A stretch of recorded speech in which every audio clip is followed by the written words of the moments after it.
Samuel Larochelle de Plongeon Québec est avec nous maintenant. Bonjour Samuel. Bonjour René. Comment ça va? Ça va toujours très bien, vous? Ça va très bien, merci. Donc, j'ai décidé de l'appeler David Bédard. Oui. J'ai fait un long discours tantôt pour rappeler aux gens que il est en fait David Bedard, Mhm. mais bon, je l'appelle David Bédard pour m'éviter, comment dire, quelques courriels haineux. Ah, d'accord. On dira cela comme ça. Et vous êtes là pour nous présenter le 25e des 40 portraits soulignant les 40 ans de Plongeon Québec. Et à la lecture d'un très court résumé qui tient en 4 lignes, en caractères gras au début de votre belle rencontre, j'ai compris que ça a été une rencontre qui vous a laissé un peu interloqué. Car vous avez découvert en David Bédard non seulement un grand athlète, mais un passionné du plongeon. Absolument, parce qu'à chaque fois que j'envoie des courriels ou que je fais une entrevue au téléphone ou en personne, je me demande qu'est-ce que va être le fil conducteur de mon texte, parce que j'essaie de trouver la particularité qui différencie chacun des intervenants qui a un portrait pour les 40 ans de Plongeon Québec. Et oui, je savais que David avait 4 participations aux Olympiques et jusqu'à maintenant, c'est le Québécois canadien qui détient ce record parce que Alexandre et Émilie n'ont pas encore vécu de 4e Jeux olympiques. Et David, pendant très longtemps, a également possédé le plus grand nombre de titres nationaux de toute l'histoire du plongeon canadien. Mais au-delà des résultats, comme je vous l'ai déjà raconté, c'est l'histoire humaine qui m'intéresse et j'ai vu que David est un grand émotif et qui a carburé à tous ses hauts et tous ses bas qu'il sentait avec grande intensité pour obtenir de belles performances. Et c'est beaucoup dans cette direction-là que l'entrevue nous a menés. Oui, car c'est un... Bon, moi, je ne l'ai pas connu personnellement, mais je me souviens de ses exploits et tout, de son rendement aux Jeux olympiques. Mais, comment dire, à cette époque, je ne sais pas s'il a eu l'impact qu'auront eu les plongeurs et plongeuses d'aujourd'hui, en raison évidemment de la cueillette de médailles et tout, mais je pense que le plongeon a un impact médiatique qui n'existait pas à l'époque de M. Bédard, quels qu'aient été les grands efforts déployés par la Société Radio-Canada avec l'univers des sports et les reportages olympiques et tout, mais ça n'avait pas la faveur populaire que ça peut avoir aujourd'hui. Parce que je crois que, vous me direz si je me trompe, pendant les Olympiques des dernières, on va dire, 16 dernières années, souvent le plongeon est un des sports avec le meilleur code d'écoute des Olympiques. Tout à fait. Ce qui fait que les gens se sont attachés énormément, autant aux médaillés qu'aux autres qui ont des résultats un petit peu plus éloignés du podium. Et on connaît de plus en plus les visages. Et quelqu'un qui est là pendant 16 ans aux Olympiques aurait possiblement eu un autre type de visibilité s'il avait eu sa carrière du milieu des années 90 jusqu'en 2010, par exemple. Puis c'est sûr que le plongeon a bénéficié des médailles de Sylvie Bernier, d'Annie Pelletier et ensuite l'explosion avec Alexandre et Émilie. Donc je pense que c'est la visibilité était différente. Puis je vous parlais d'émotion et de son côté très intense. Et il me disait aussi un aspect très différent de son époque. C'est comment gérer une personnalité émotive.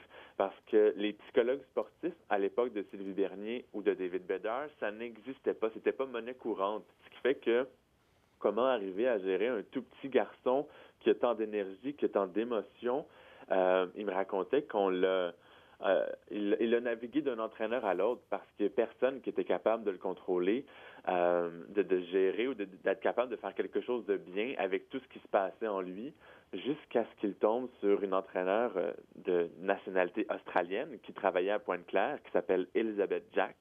Donc, c'était une toute autre époque dans les années 70 et 80. Et dans votre texte, on fait aussi mention de sa relation avec M. Don Webb. Oui, parce que M. Webb était l'entraîneur-chef du club de Pointe-Claire. Donc, éventuellement, David performe très rapidement. À l'âge de 10 ans, est capable d'avoir ce qu'on appelle une liste de plongeons complète en termes de coefficient de difficulté à la tour de 10 mètres. Aujourd'hui, on verrait pas ça parce il y a un âge minimum et il y a certains trucs qu'on doit respecter avant de se rendre à la tour, alors qu'à l'époque, on se demandait est-ce que le jeune est capable de gérer la pression et le stress d'être à la tour de 10 mètres. Et si la réponse était oui, on l'envoyait. Semble-t-il que David a été capable de gérer ça très rapidement, a plusieurs bonnes performances juniors et finit par être entraîné par M. Don Webb, qui a une méthode de travailler très particulière. Il a marqué tous les plongeurs qui ont passé dans sa carrière, certains plus positivement que d'autres, et David ne se gêne pas pour le dire. Il y en a avec qui la méthode Don Webb ne fonctionnait pas, mais avec moi, c'était exactement ce qu'il me fallait. Quelqu'un qui est capable de générer une confiance énorme, parce que lui, petit garçon, en arrivant avec Don Webb, se dit, cet homme-là, c'est Monsieur Plongeon, il a tout vu, il connaît tout. Donc, si lui croit que je suis capable de faire un plongeon, un nouveau plongeon, ça veut dire que ça va bien aller. Puis, au final, même si le résultat n'était pas génial, et avec le recul, il s'est dit, au moins, j'ai essayé mes nouveaux plongeons avec confiance au lieu d'y aller à l'aveuglette. Donc, cette relation avec Don Webb, c'est quelque chose qui passe beaucoup par toutes ces émotions que David Bedard ressentait. C'était de le laisser être lui-même, d'être capable de jouer avec les émotions de son plongeur, de créer des hauts ou de le ramener sur terre lorsque l'intensité était trop folle. Essayer de gérer tout ça pour garder un équilibre qui va permettre des performances. Donc, de son côté, David Bedard, ça a fonctionné, la relation avec Don Webb. Oui, c'était le talent d'un entraîneur, c'est d'harnacher l'énergie, l'agressivité parfois d'un athlète, quel que soit le sport qu'il pratique, sans l'éteindre. Voilà, parce que c'est le sentiment qu'il a eu tout au long de sa carrière. Si on l'avait éteint, si on avait essayé de faire de David Bedard un plongeur comme les autres, avec une routine comme celle que tous les autres adoptaient, il est convaincu qu'il n'aurait pas duré pendant 16 ans, qu'il n'aurait pas eu des performances aussi bonnes pendant toutes ces années. Donc, l'aspect émotion, l'aspect confiance qu'inculquait Don Webb a été très positif, mais en contrepartie, la technique n'était pas la même force pour Don Webb, ce qui fait que David Bedard se disait, j'aurais bien aimé pouvoir collaborer avec un Donald Dion, un Michel Larouche à l'époque pour avoir quelques conseils techniques, mais heureusement pour combler ce petit manque, David avait un talent inné pour observer ses adversaires parce que il a évolué à une époque où la qualité et les coefficients de difficulté du plongeon ont grimpé en flèche. Donc, les Chinois, les Américains avec qui il devait compétitionner développaient des nouveaux plongeons extrêmement difficiles d'un point de vue technique. Donc, il les regardait faire, il allait dans son coin, il pratiquait en se demandant comment réussir ce plongeon-là. Et ensuite, il allait voir Don Webb et lui demandait si ça avait du sens. Il était, comment dire, auto-coaché. Oui, il avait un coach. En partie. Don Webb a bien sûr des tonnes de qualités techniques, si. mais pour certains nouveaux plongeons, ça y allait beaucoup par l'observation, dans le cas de David. Puis un jour, au jeu du Commonwealth, puisqu'il n'avait pas rempli correctement la liste de plongeons qu'il devait effectuer, il y a un des plongeons qu'il n'avait jamais fait, qu'il avait inscrit dans sa liste, et les règles voulant qu'on exécute ce qu'on a écrit, donc le jour même de la compétition, il a dû apprendre un nouveau plongeon à la tour de 10 mètres et il a fini avec des 7,5 et des 8 chez les juges. Donc, ce talent d'observation lui a servi vraiment, vraiment très souvent. Alors, il a un palmarès, comme vous en avez fait mention, très intéressant. 29 titres canadiens de 83 à 96. Oui. Il n'y a qu'Alexandre qui a fait mieux, Alexandre Despatie. Mm-hmm. 4 aventures olympiques. Il sera rejoint par Émilie et Alexandre, c'est cela? Si les deux participaient à Londres? Oui, dans le meilleur des mondes, on veut voir Émilie Emmons, Alexandre Despatie à Londres, qui ferait d'eux les égaux de David Bedard en termes de nombre de participations olympiques. Et puis, comme ça a été le cas avec Alexandre, au début de sa carrière olympique, il était très, très jeune. David aussi, il était un jeune phénomène. On voit qu'il performe à 18 ans. Il est très, très, très fort sur la scène nationale, mais on ne s'imagine pas qu'il va faire sa place sur l'équipe olympique. Mais il finit par impressionner la communauté du plongeon, faire sa place pour les Jeux de 84 à Los Angeles. Et à ses côtés, un Mark Work, R-O-U-R-K-E. Mon anglais m'empêche de bien le prononcer, mais un autre jeune plongeur canadien qui est une sensation, lui aussi fait sa place. Donc, les deux délogent les vétérans en place, se rendent aux États-Unis et dans le souvenir de David, des Jeux olympiques créés aux États-Unis, c'est un peu comme Disneyland. Puis en plus, personne ne l'attendait là-bas, donc aucune attente, aucune pression. On profite de chaque moment, on s'amuse et c'est de loin l'expérience olympique qu'il a préférée parmi les 4 qu'il a vécues.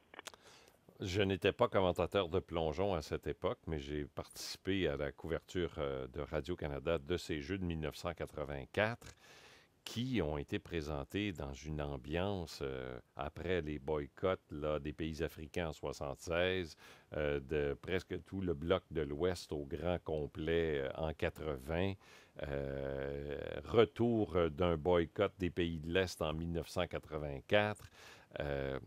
Il y avait quand même une ambiance que l'on n'a jamais retrouvée par la suite. Là-dessus, je comprends très bien l'opinion de M. Bédard.